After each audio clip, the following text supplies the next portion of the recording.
राधे राधे दोस्तों, क्या आपको पता है कि परवर्तनी एकादशी अथवा वामन एकादशी का व्रत रखने से ही वाजपेयी यज्ञ के समान फल की प्राप्ति होती है।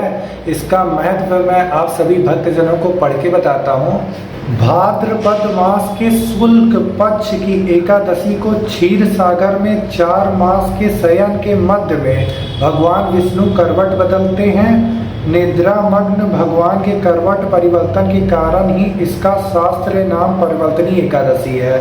आज के दिन भगवान के 52 अवतार की पूजा की जाती है। भगवान विष्णु के 52 रूप 52 अवतार की यह पूजा वाजपेयी यज्ञ के समान फल देने वाली है तथा समस्त पापों को नष्ट करने वाली है। 52 भगवान की पूजा के कारण कुछ व्यक्ति इसे 52 एकादशी भी कहते हैं। इसके दूसरे दिन 52 जयंती मनाई जाती है।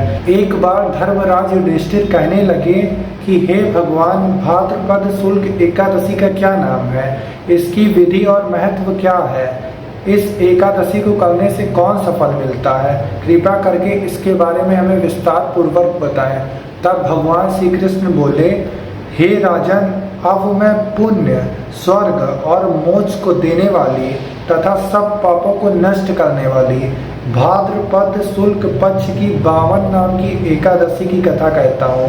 इसको जयंती एकादशी भी कहते हैं। इसका व्रत करने से वाजपेयी यज्ञ के समान फल की प्राप्ति होती है। इस एकादशी की कथा सुनने से नीच पापियों का भी उद्धार होता है तथा उन्हें अश्वमेध यज्ञ के बराबर फल की प्राप्ति होती है।